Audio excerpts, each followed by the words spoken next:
Valerie Bursten. I am an architect and planner and the assistant director of the APA Illinois Chicago Metro section. And I've helped put this event together today with MDRN and Joe Schwederman. So I'm going to let him talk a little bit about MDRN, but first I want to make a plug for our upcoming events that we have in CMS. I hope that you're getting our emails and see we have a couple in-person events coming up this summer. Want a bike tour out in Aurora, June 22nd. We've got the bar exam pinned down. If you've been waiting for that, like I have with bated breath, August 16th at Haymarket, we'll be back in person. And check your inbox. Paula sent out an email with a call for sessions for the conference that's coming up in September-ish. So it will be here before we know it, and start thinking about what you would like to share then.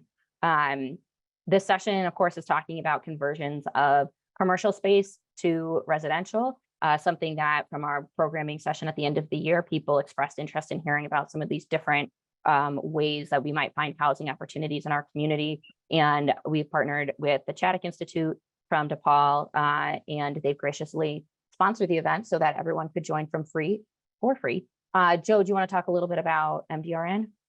Yes, we're really proud of DePaul to be home to the Municipal Design Review Network, and it's a consortium of village officials, city officials that really care about design issues with appearance, with downtown walkability. And we have an advisory board, and a lot of the advisory board members are actually on our breakout leaders today. So we have 3 or 4 events a year, do some publications. For what we know, MDRN is the only consortium of its kind around the country. So it's a really fun thing to get involved with. We'll send you news about upcoming events, and we do a summer walking tour, kind of a technical tour every year, where a suburban government hosts us. And a little later, I'm going to put it in the chat, our publication that showcases some of our work. So thanks for the platform there, Val. Awesome. Well, I'm excited to hear from our panelists on this topic. I don't know if, like me, you all are seeing in the news constantly headlines about this idea of there's vacant office space. It's an opportunity to convert it to residential. But in trying to find people that speak about it, we were really coming up dry on anyone who's done it in their community.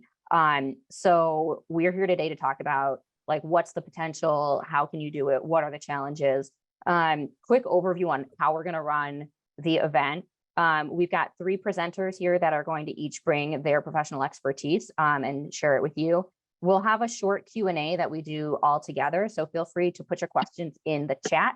I've got a few queued up, but I would much rather pull ones out from all of you that might put them there while you're listening in. Per usual, it's a Zoom meeting, so keep yourself muted. I love seeing other people on video. And then after we do that Q&A, we're going to go into breakout rooms. And there we'll ask everyone to come off or turn their videos on, come off mute, and join in the conversation and kind of share maybe if you're experiencing interest in these conversions in your community, or if you've got some, or you're curious about how to make it happen. So I think that'll be a really great part of this session and what takes us a little bit longer. We are offering 1.25 credits because we think we'll probably break up a little bit early. So we'll drop that in the chat at the end before we split of where you can go to log your CMs if you need them. But let me jump right into introducing our presenters. Our first presenter will be Juan Villafañe, who's an architect with AIA. He is a partner and architect at Krueck and Sexton in Chicago. He's also the co-chair of the Urban Land Institute Chicago Public Policy Committee, which is how I know him. I'm a member of that as well. And Juan's been a part of 2 really interesting related initiatives with ULI Chicago. One is the LaSalle Street Technical Advisory Panel, or TAP, and that generated some recommendations, which I think have been in the news in Chicago quite a bit, for converting downtown office buildings into residential. And then in our public policy committee, we worked on a product that looked at creating ground floor retail into residential in areas where it's oversaturated. So Juan's going to share some of the findings on both of those. After that, we'll hear from Jeff Brady, AICP, who's the Director of Community Development in Glenview. That's a community about 15 miles north of Chicago's downtown. And he actually has some projects on the books in his community, I believe. So we're going to hear about his experience with conversations around converting suburban office stock into residential. And then we'll wrap up hearing from Mary Madden, AICP, who's a principal at Madden Planning that's based in Fayetteville, Arkansas. And she has expertise in urban design and form-based codes and helped to co-author the APA 2022 zoning practice titled Zoning for Office to Housing Conversions. So lucky to have her with us. And then one other person that we've got bringing their expertise for the Q&A part of the discussion is Antonio Botero, a registered architect with MAD Project LLC. She's based in New York and has experience in both architecture design and real estate development. And she couldn't share any of her case studies, but will help offer insights during the Q&A portion. So Juan, why don't you go ahead and queue up your slides and I will pass it over to you to start us off.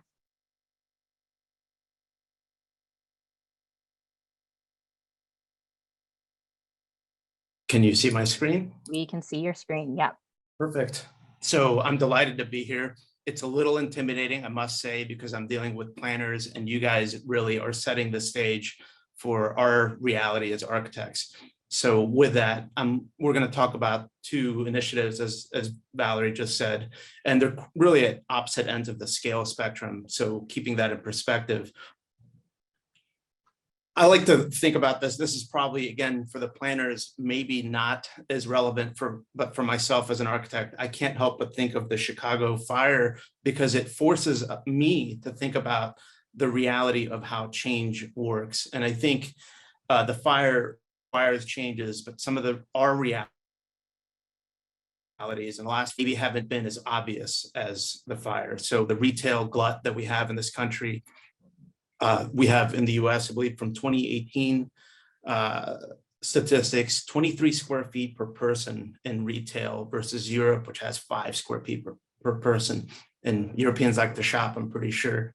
Online sales have obviously also changed our landscape. So that's one factor. Office vacancy is another huge one. The city of Chicago has had huge vacancy issues, which I'll talk about with the LaSalle Street tap and the P word, which I don't want to talk about the pandemic, but it is setting the stage for some of our current realities on the architect side and planner side.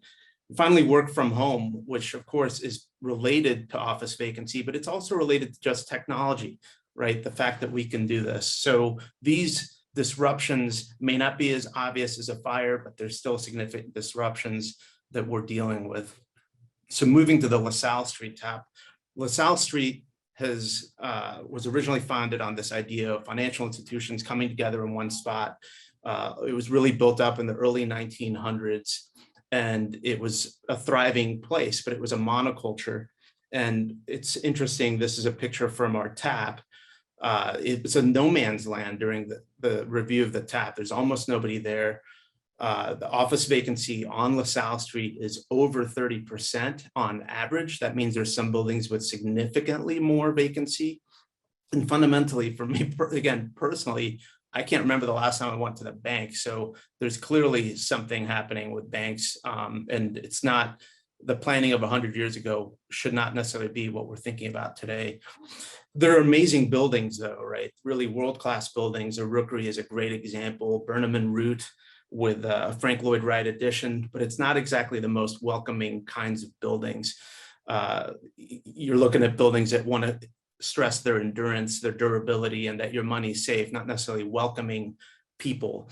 And so it's interesting to see that there is some residential changes. Millennium on LaSalle, they're welcoming pets and people, which is great to break free of that monoculture and create a vibrant place.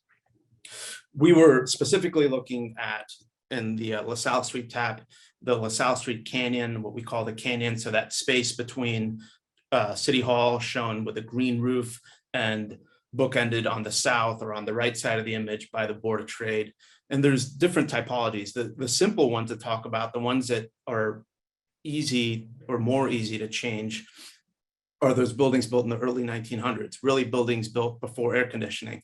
So 1 North LaSalle, 208 South LaSalle, narrow footprints allow for light and ventilation.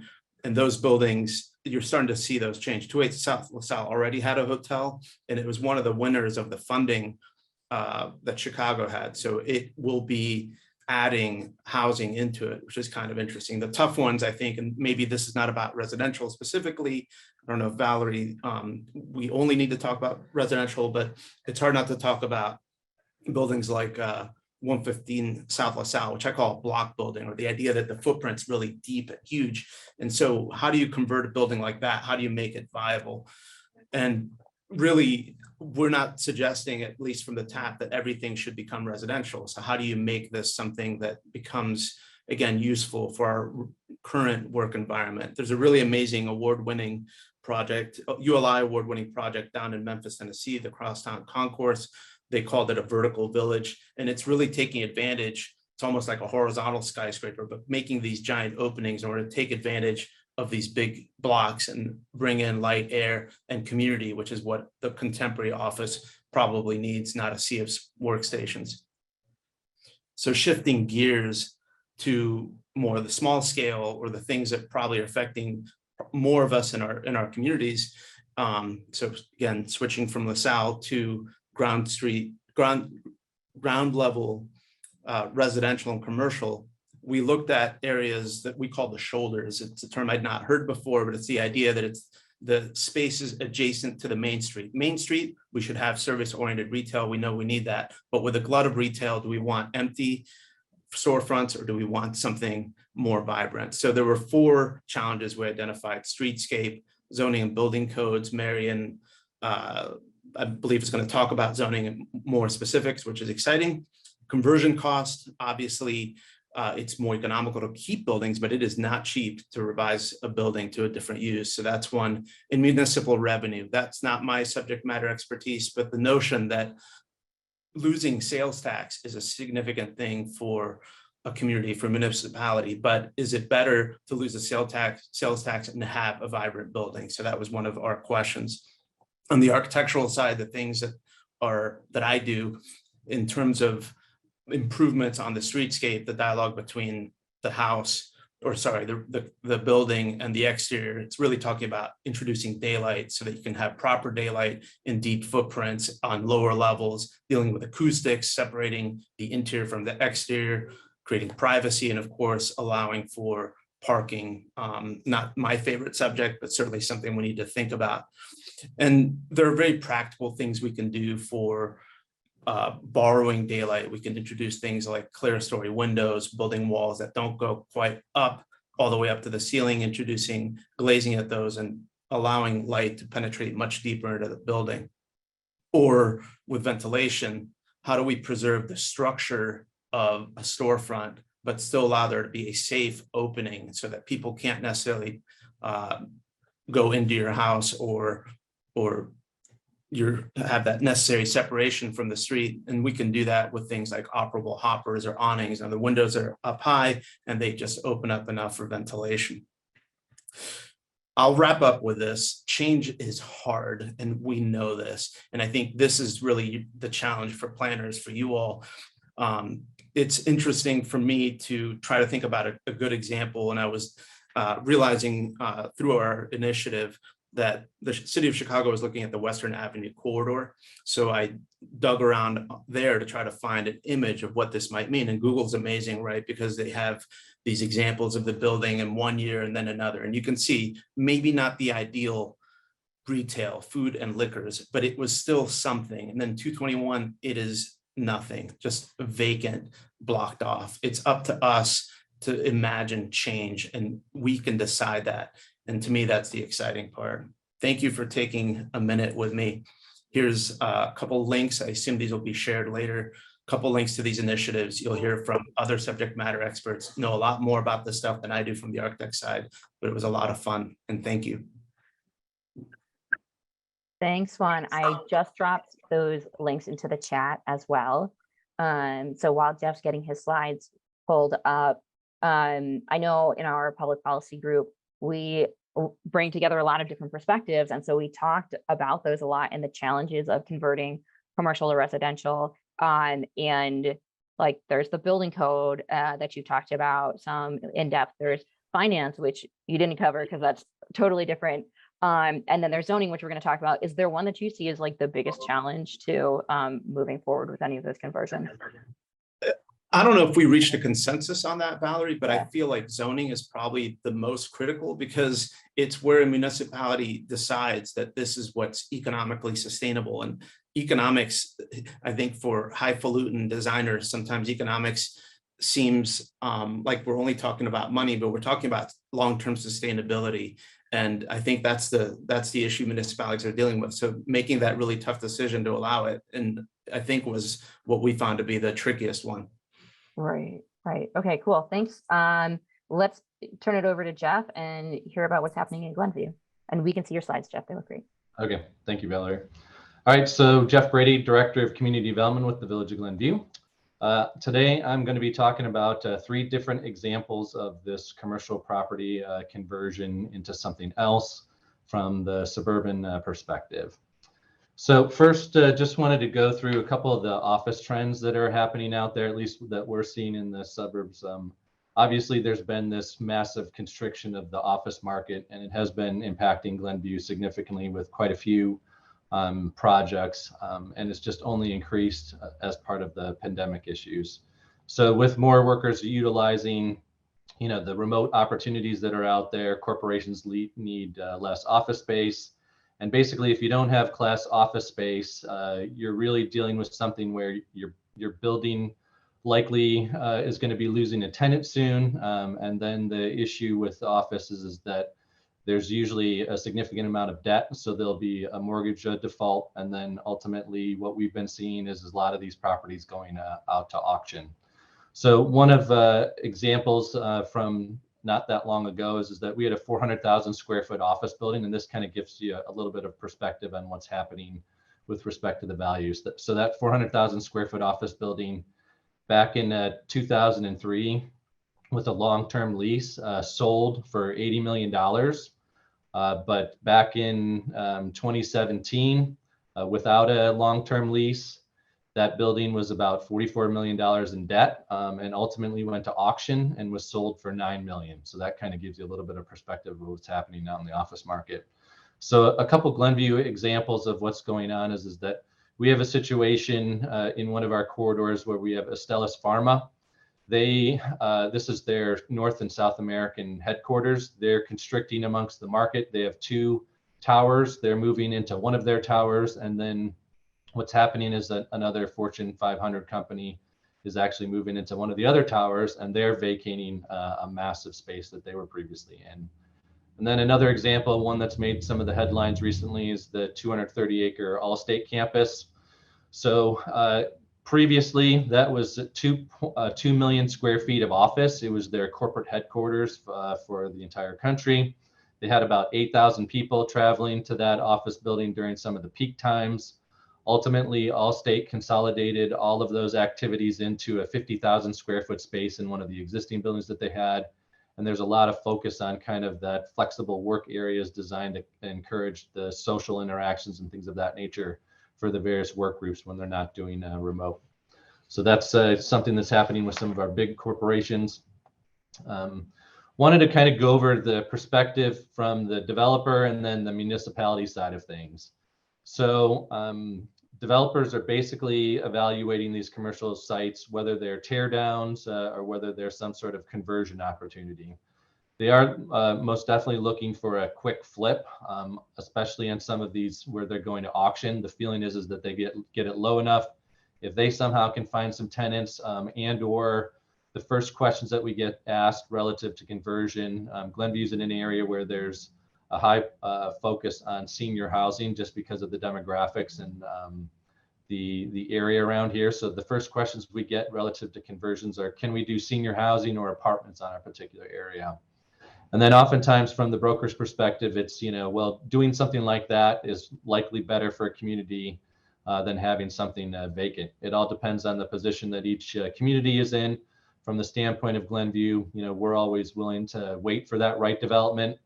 We're always evaluating, is this particular trend that they might be seeking for good for the village for a long-term perspective? Again, a developer is in for the short term. The village is here for a long, long time. And then what's helped also is that if you have some sort of guidance, whether that's from a comprehensive plan or whether it's from a special area plan, that kind of identifies some of these office or commercial corridors and what might be the next best thing for those adaptive reuses or some sort of new use for these commercial areas. So I wanted to go through 3 case studies here. The first one is CVS. They had a major office building. So the one in the background there, that's a 10-story building and a 5-story in the foreground. This is near a major area at Willow and 294. So this is a massive intersection area. It's just down the street from where that Astellas Pharma location is located. So again, this was a situation where CVS went out. There is no long-term tenant. They couldn't find any additional tenants. There was a significant amount of debt on these properties, and then it went to auction. The 2 groups that actually bought one building and one bought the other, they actually did it so much on spec, they didn't contact the village to see what they could do for this particular location. Having said that, it is likely, at least rumor would have it, be some sort of industrial use, probably warehouse or distribution. That is what an intergovernmental agreement with our neighboring community says and calls for this particular site. So the decisions weren't that difficult. Having said that, the owners that bought it, again, their first question was, can we do apartments or senior housing? We won't necessarily know because that IGA is controlling the land use for this particular area, but it might have been an opportune site. In the background there on the upper right-hand side, you'll see some apartments. And one of the things in this particular corridor is that one of the largest format Mariano's is within walking distance. So this could have been a potential conversion, but for that IGA agreement. This is another example. This one happened to be something that we identified several years ago as potential opportunity for something else to happen.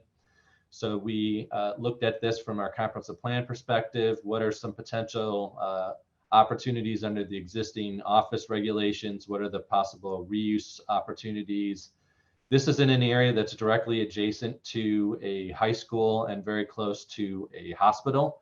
So the traffic impacts are significant that are happening in this area. So anything that was going to be a reuse or of the site or something different needed to be very low impact. This happened to be a group that bought the old Pioneer Press buildings. Those are the 2 brown buildings that you see in the back section there. Those were office buildings. They at first tried to do something with senior housing, but that didn't necessarily work out. And then they were trying to do some office development rather to medical office because of the proximity to the hospital, but that didn't work out. And ultimately they defaulted to this self-storage concept. So they are adaptively reusing these buildings as self-storage. They basically added the addition that's in the middle between the 2 buildings. So this was another opportunity. And we've also had another office building that was converted to self-storage. So those again are some of the opportunities with these conversions. And then our third example, this one happens to be before our commissions presently. So this is an opportunity potentially to convert a hotel to apartments. What's going on relative to this particular application is that the property owner is seeing the issues with respect to all the office opportunities dwindling. So the travelers are not around. They can't really support this hotel based upon leisure travel. They're looking to convert this, basically take the existing hotel rooms, do some slight remodeling and make them into 255 micro apartments. All the amenities for the hotel would be utilized by the residents. They're trying to include some affordable and attainable housing. Some of it's going to be low income affordable housing. Others is just going to be attainable housing. And then from their application perspective, they're touting the fact that with more people means more activity, more property and sales tax potentially, and then with the hotel. From the community's perspective, the commission is looking at a bunch of different review items. In this particular area, you see on the left-hand side is an aerial. This is in a primarily commercial corridor, so is residential appropriate for this commercial corridor with this conversion. There's some single family homes in the area, but primarily it's a strategic regional route, Milwaukee Avenue. It is adjacent to the tollway. Is there enough of pedestrian-friendly opportunities and amenities? Is it near a grocery store? Is there good transit like bus and things of that nature in the area? Is this something where you want to introduce all these new residents right adjacent to the tollway and to these other more commercial businesses? Apt Electronics is next door. It's one of the largest independent electronic retailers in the country. There is a potential opportunity for an exit ramp here. And just from the standpoint of, does this all make sense?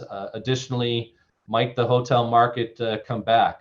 What's the long-term potential for some of these, given that ramp might come in the future, and or this isn't that far away, about 15, 20 minutes from what would be the new Bears stadium in Arlington Heights. So a lot of things to review and cover as a community is evaluating an application relative to this conversion to residential. And then lastly, wanted to go through a couple design issues. One of the things I think you see, especially in the suburbs relative to these conversions, is that you do really empathize with the property owners, especially if they're the long-term owners and they're looking to kind of deal with this significant market correction. But I do think you have to look at both sides of the coin. Is this an opportunity to do something where it's a conversion to something, or do you really need to look at something? If this building wasn't here, what should this land use really be in these particular areas? So examples might be, think of a typical suburban corporate park and an office building goes under. It might make sense to do some sort of senior care development in that area. It is more of a commercial type of opportunity. That might be a really good conversion, but just think if that was an apartment in that office complex, do you have all the pedestrian amenities? Is it near, some sort of grocery store, transportation? You do have this 24/7 operation compared to what you would typically see for your office development. And then lastly, some design considerations that you really need to take a look at. What is the building character? Is that going to be representative of the land use that's going into these commercial buildings? You don't really want to have that new meeting going for, I live at work, right? So you're going to be living in an office building. So in some of these situations, you want to make sure that you're changing that character. The aesthetics are going to be important. There's a lot of things that aren't in these office developments that need to be in a residential development, that pedestrian scale, landscaping, some of the amenities that you would see in your typical apartment development. There's also the opportunities, again, for that sustainability. There's some really great high quality architecture that goes along with some of these buildings, some don't. And that, you have the opportunity to reuse those buildings. And then lastly, again, that 24/7 aspect. In a lot of these office situations, they aren't used that way. So is there enough parking and loading areas based upon how that residential building would operate? Do you have those pocket parks? Is there those pedestrian connections to the amenities that you want to see throughout your neighborhood? And so that's it for the suburban aspect of things.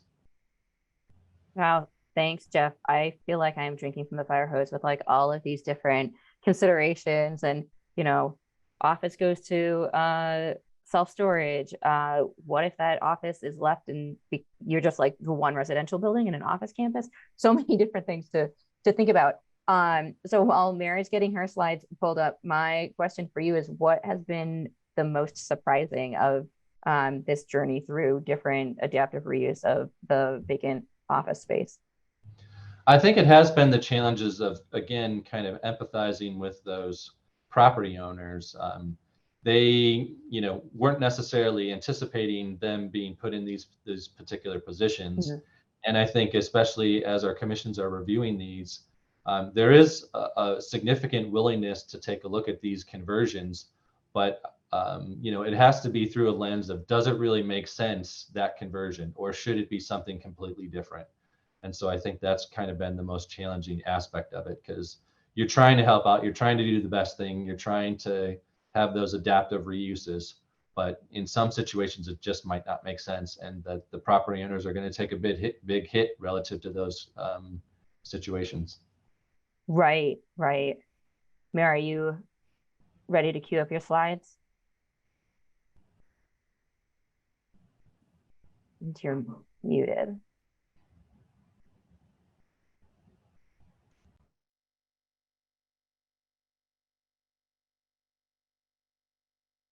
while she's doing that, Jeff, another.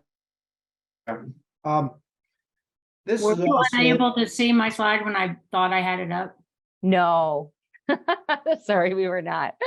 Give it another go. Let me try that one more time. I also had my microphone off, which was not smart.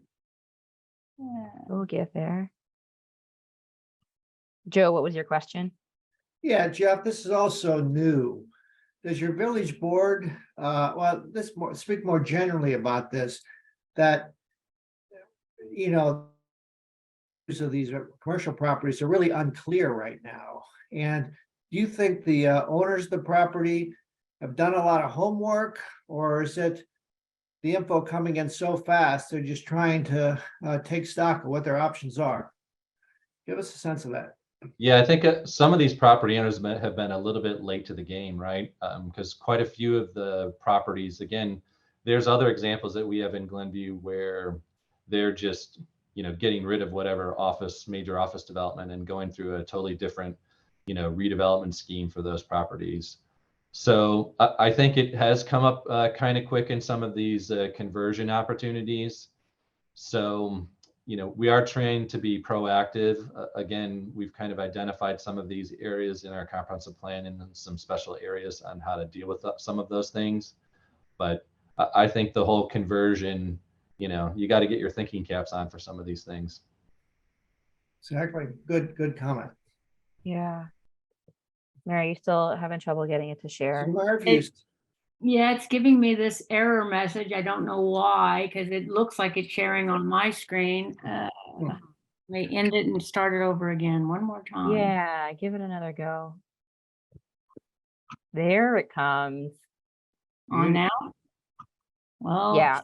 I can get that slideshow going. Yay. All right. That looks great. Well, Jeff, thanks for sharing all those insights. And Mary, take it away.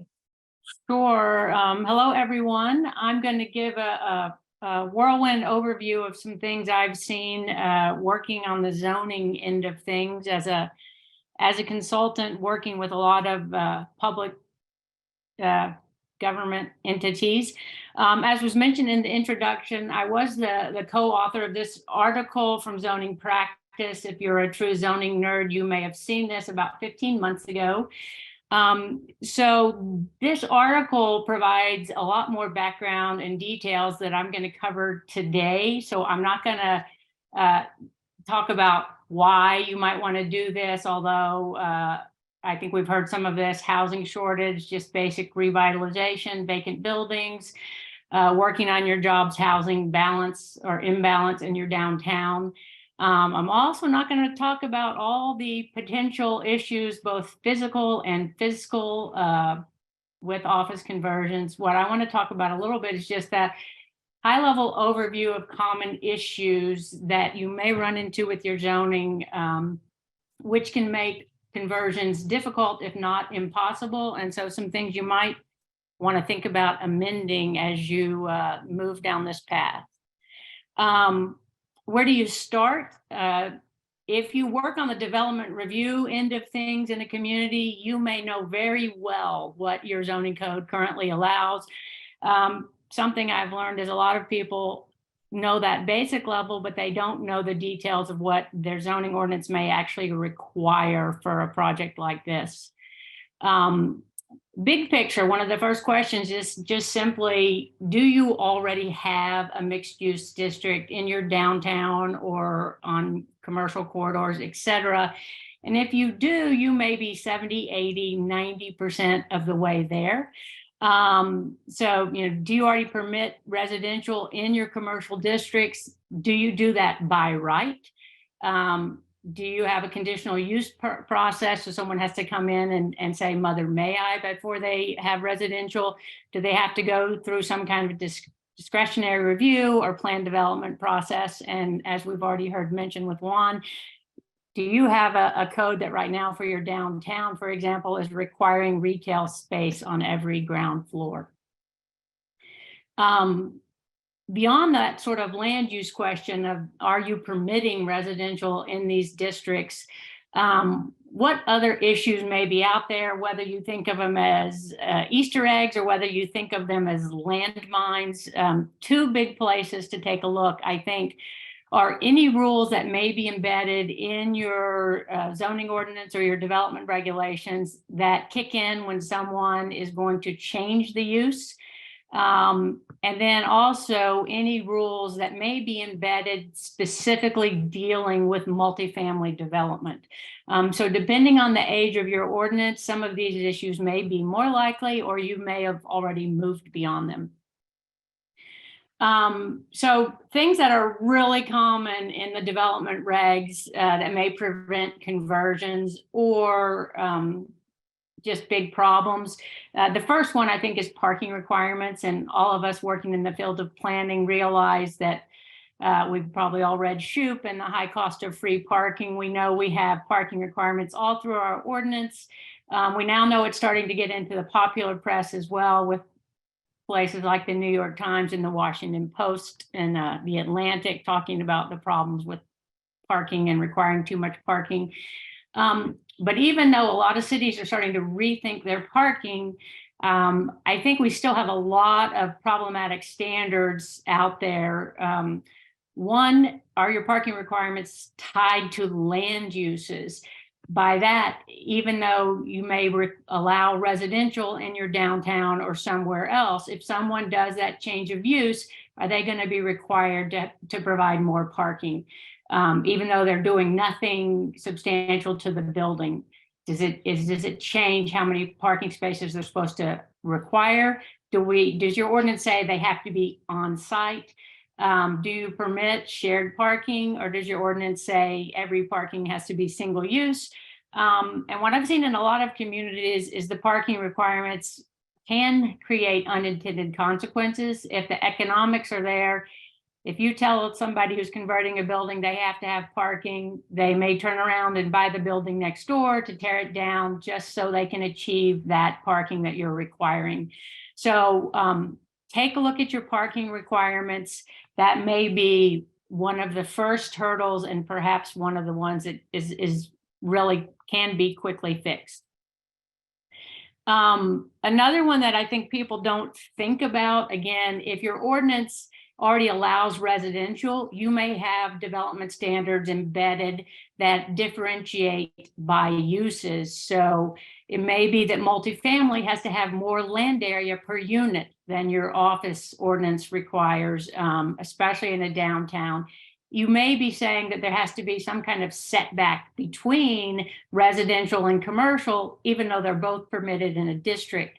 And by that, I'm not talking about what the fire code may require.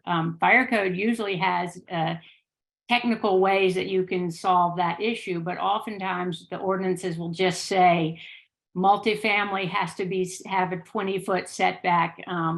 Maybe that's to avoid nuisance issues. Maybe the question starts coming up, are we trying to protect the multifamily from the office, or the office from the multifamily? And sometimes I think it's just a holdover of the more suburban mindset that a lot of the ordinances were for large scale development, and they're really not set up for doing infill downtown context, neighborhood main streets. So look at those sort of lot standards, area requirements, setbacks. Another one, I think this is sort of thinking from the opposite end that we just heard from Jeff, is if you are in a more urban context, do your requirements for residential make sense in a more compact, walkable, mixed-use urban environment? Are you requiring a certain amount of open space on every lot for multifamily? Is it based on the number of units? A lot of those standards were based on someone designing a new construction on a large lot, an apartment complex, et cetera. Maybe we need to think differently, sort of conceive a new approach. Think about the purpose and intent of all these standards that you have, especially in this conversion context. Maybe you need to, instead of having landscape standards, think about those same standards helping with the streetscape in case you need to redo streetscapes. Maybe don't focus so much on on-site amenities, or think about them being achieved differently. Things like courtyards, balconies, roof decks may make more sense in this kind of environment. So you may not want to just get rid of all these standards, but you may want to think, okay, how would this apply in a context that's not greenfield development? Think about the public realm and publicly accessible spaces rather than private space interior to an apartment complex. I apologize that I don't know for sure in Illinois if fees in lieu are permitted. In some communities where they're dealing with this type of conversion, rather than trying to do things on site, you can use a fee in lieu or similar structure to say, we're going to use this money now to maybe create new public space in an office area or downtown area where we didn't have it, and we will build up that so that the city actually undertakes that. Or maybe you have older neighborhood green spaces that could be restored, or underutilized parking lots. So it could be, rather than every conversion trying to provide these amenities internal to the site, there's a way to do it on a neighborhood scale basis. A few other issues, again, that folks sometimes forget about. Oftentimes for renovation, rehab, additions, your ordinance probably has some kind of applicability threshold that says if you increase the value or the area by 50%, then all of the development standards apply. If a building has been sitting there vacant for a while, if it's coming out of bankruptcy, standards like that could have huge implications if the conversion process is really going to change the value of the property. Also, we have a lot of nonconformities that are out there when you're thinking about in an urban context. So one of the questions that we like to ask is the problem you're trying to address actually with that structure, or is it really with the zoning? Did your community apply zoning 20 or 30 or 50 years ago, regardless of the existing context? So again, maybe you just need to change the ordinance rather than put someone into a non-conforming status. Anything that increases the time and the uncertainty of a project moving forward increases the overall risk. So I'm not talking overall about the financing of these type of projects, but keep in mind that increased risk can make a project move from being possible to being financially infeasible. So I think you want to keep that in mind through all of this. Context is important. I think Jeff just highlighted this. It may be that you want to change some of these standards in specific geographic locations, not everywhere in your community. And by that also, not everywhere that's say C1 or C3. You maybe really need to take a step back and do a little more planning about where do you want to achieve these types of conversions.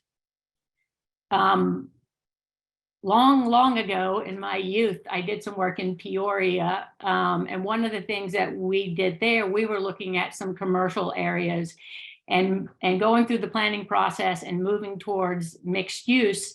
And so this is what I think about when I talk about the context, not just because it's commercial, but are there places in your community that the conversions may make more sense? Are there available buildings that are standing there vacant or underutilized? What is your local market? What's the economic condition? Would such conversions actually pencil out?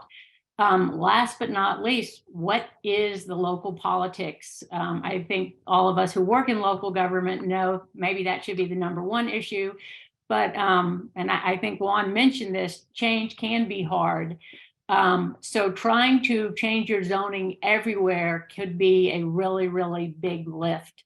Are there places that this makes a lot of sense? So you go in and you create special district or mixed use districts where some of these changes could really set the table for conversions. This is a real picture from about 20 years ago in Peoria. When we were working there, One of the warehouses in the warehouse district had been converted to lofts. An individual developer did the uphill battle. He went through the process, getting his project rezoned, going through dozens of variances, working, I would say, against the fire marshal, who decided that their discretion that this was going to be too expensive to require sprinklers, and so therefore it should not be done.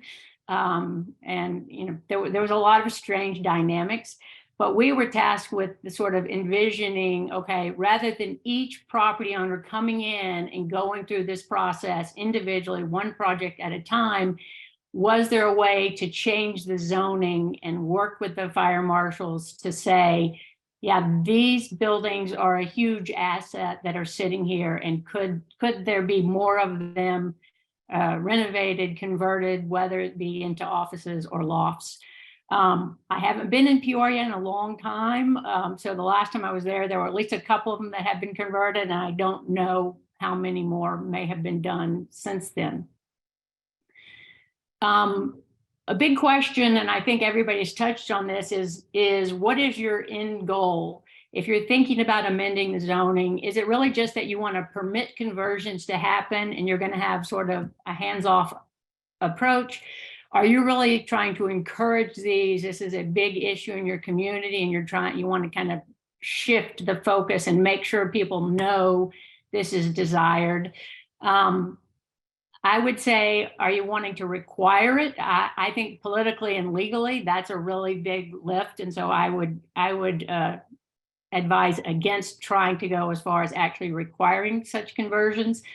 But you may also want to incentivize the conversion. So there may be some tools beyond your basic zoning and development regs that you should take a look at. Big picture, I would say sometimes it may just be to get out of the way.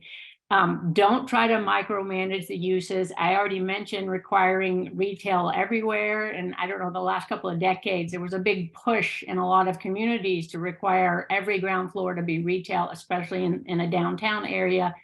And I think that a lot of people have forgotten that as you walk around, whether you're in Chicago or whether you're in New York City or mostly any downtown, you have a main street that's the primary retail corridor, shopping district. It may only be 2 or 3 blocks. And as soon as you get, I think Juan used the term, into those shoulder areas, there are probably a lot of historic apartment buildings that don't have shop fronts. And so I think letting go of that idea that every ground floor has to be retail is an important step when you start thinking about bringing residential back into these areas. Don't duplicate health and safety codes. Things that the building code is already going to cover, strip them out of your zoning ordinance. There's so many things, whether it's setbacks that fire code is already going to address and things that ADA is going to address. I think we tie ourselves in knots doing things like that. Don't create unnecessary hurdles in the actual process. Any discretionary review that is needed for someone to convert a property is a potential hurdle. You want to, I think, allow conversions in the areas that you have determined. You want to allow them without requiring rezoning, without requiring variances. It's a cliche, but I think any developers will tell you time is literally money. Uncertainty adds to the risks.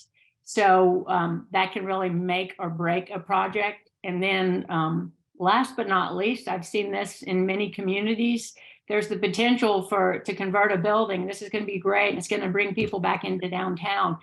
And then with our comp plans and our downtown plans, all of us have these aspirations for things like green building, energy efficiency, affordable housing, all things that are really great in and of themselves.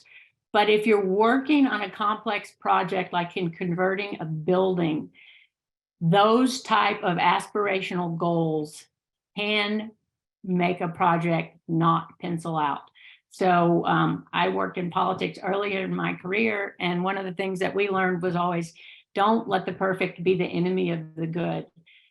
don't try to get everything your community wants to. Don't try to achieve it in every office conversion that you may have the opportunity to see. Mary, we need to move to Q&A in a second, so why don't you wrap up and we'll do it. Last slide. One, as I already mentioned, building code.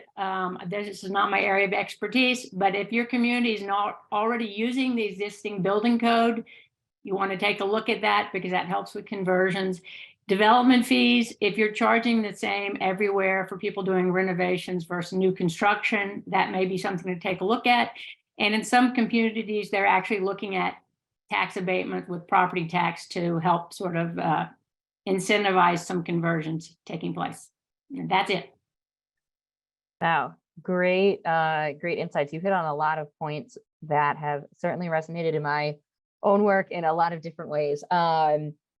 So we're going to start off with a group Q&A, which we'll do for, I think, about 10 or 15 minutes here before we split into breakout rooms.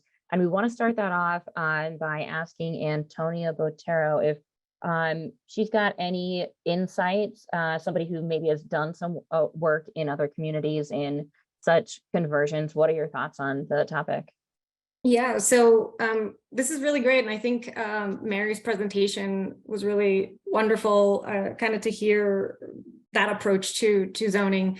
I've worked on projects all over the country. I've worked on some really high profile conversions in New York City. The two main ones that I can share and talk about because they're public are 180 Water Street and 20 Broad Street. And in the breakout session, I'll share some slides of 20 Broad.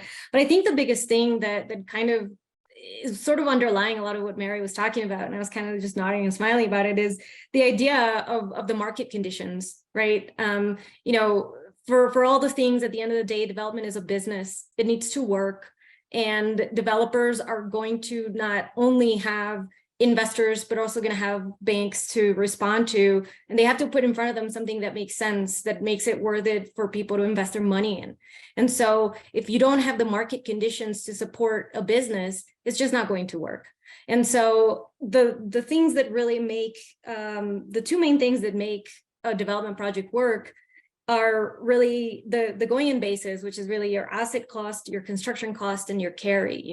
Carry is really important. People forget about it. Like, how long is it going to take you to hold this asset while you do demo, then you do construction, and then you lease it up? That's a real cost.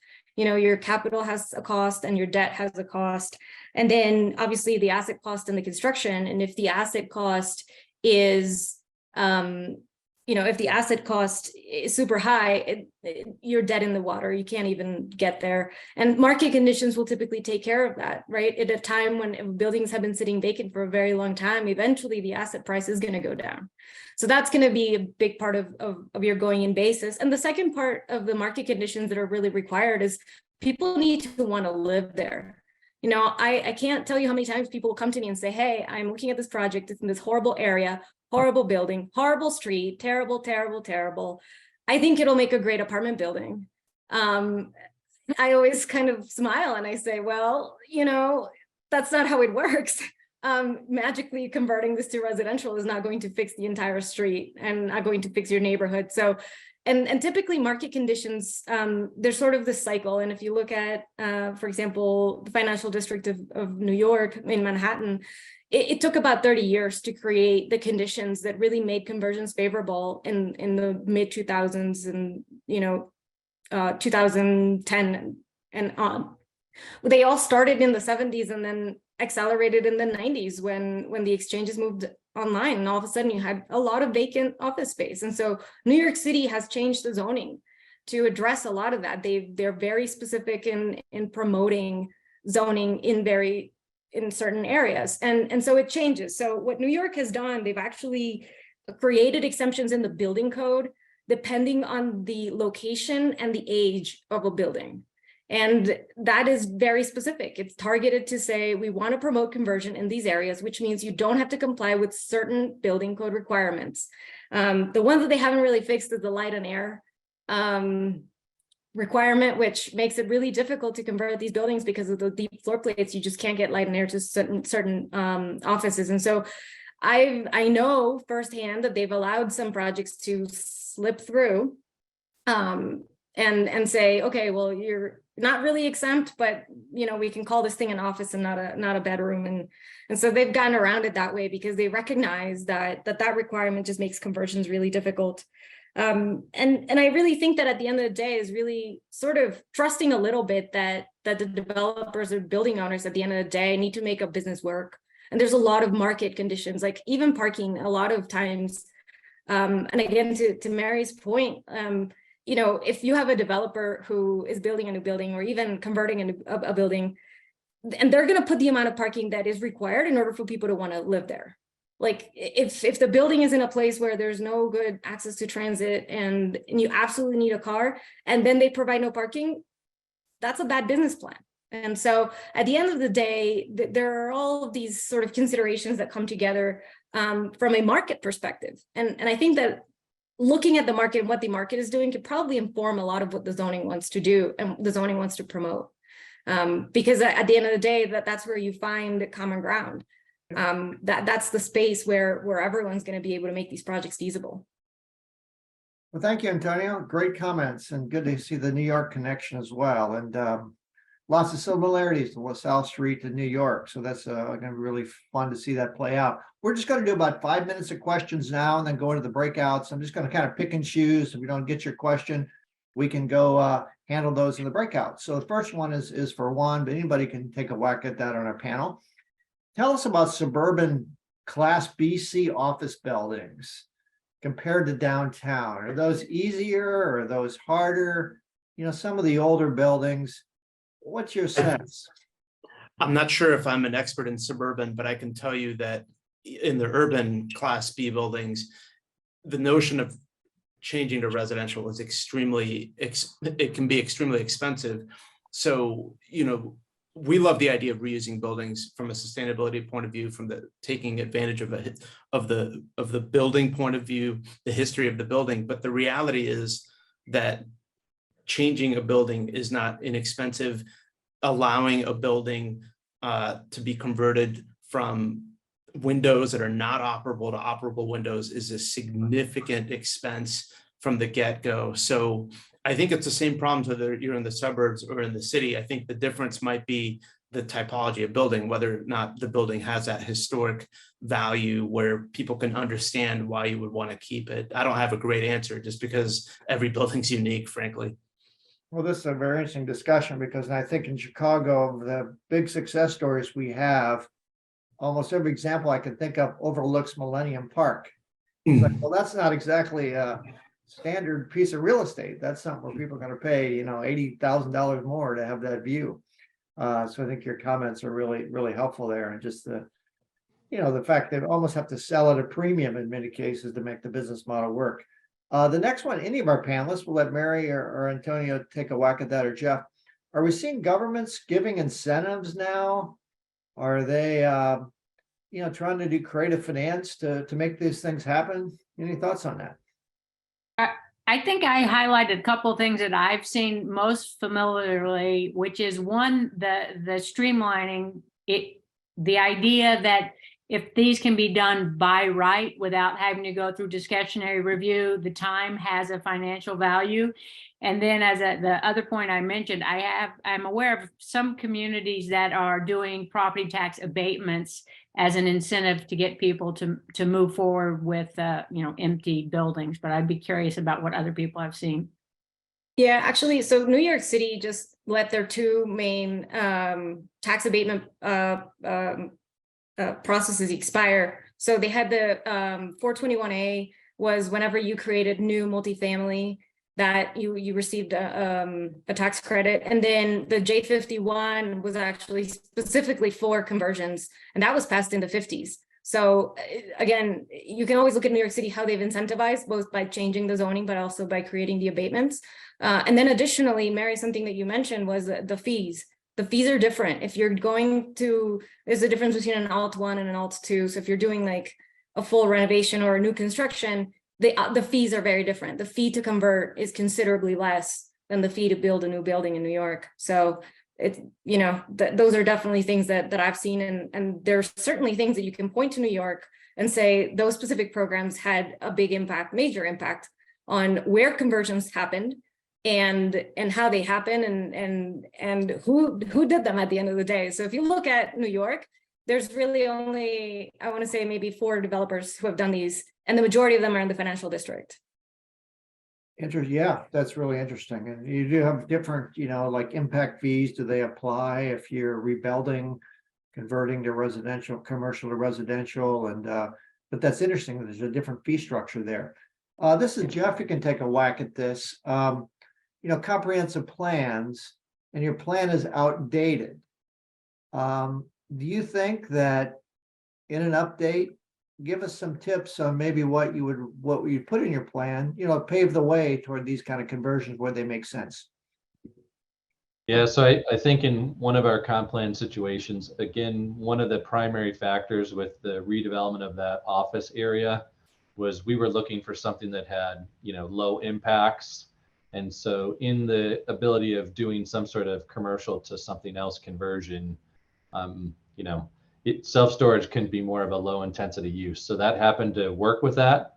I think from the comprehensive plan perspective, it does go back to if you have a troubled office area that is seeing, some challenges relative to filling into their tenant spaces. Again, the example of if some of these buildings don't have long-term tenants, they're already in trouble. They're going to be vacant and then they're going to be underwater pretty quick. So from the comprehensive plan perspective, again, if you have these areas, what's been mentioned before is that it's very difficult to go into these office complexes that are in the suburbs and create something that's got, that sense of place, pedestrian amenities and some of the, retail conveniences. Again, do you want to get in your car to go to the grocery store if you're in a high density area with some of these conversions, or do you want to walk to that because the grocery store happens to be in that area? So I think with the comprehensive plan perspective, you can kind of program those things out and recognizing that in the future, some of your office areas are going to have some of these challenges, and you can kind of, make the area right for that type of conversion redevelopment, but including all of the things that are lacking in those traditional corporate campuses that you would need to see if it was a residential campus.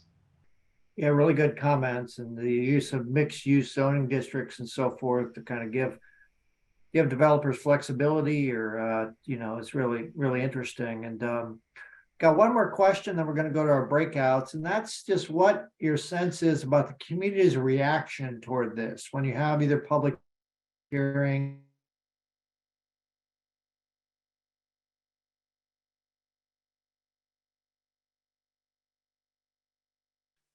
collect feedback. I'm sure there's a way to do it, just a perhaps lack of realism among some residents about how hard this is, but that's just conjecture. What have you heard among residents in public hearings and discussions about this at a local level?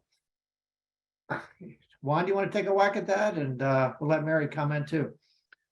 I mean, I'm not sure, again, if I have a perfect answer. I think what's interesting about the LaSalle Street tap was that it was through the lens of residential. And I think Mary and Jeff both alluded to this, right? Certain buildings are not going to lend themselves to these kinds of changes. So, and Mary said this before too, which is that really it's moving impediments to possibility. It's not dictating. And fundamentally, that was the question with LaSalle. We're not, to say that you can do this everywhere doesn't make sense. Some buildings don't want to do these things. So the question is more, do we want to allow these possibilities?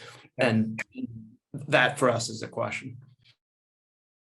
I think one of the things that I've seen, and this is only anecdotal because we're all just seeing, a few of these projects coming online, is that you have much less of the conventional NIMBY issue, because in most of these areas, there are no residents who are going to come out and complain. And maybe some of the struggling shops and restaurants are actually very much in support because they would like to have more people in the location. If it's an area that's already mixed use, it's already limited resources, you might hear more negativity, but generally it seems more positive. Yeah, very interesting. That makes a lot of sense.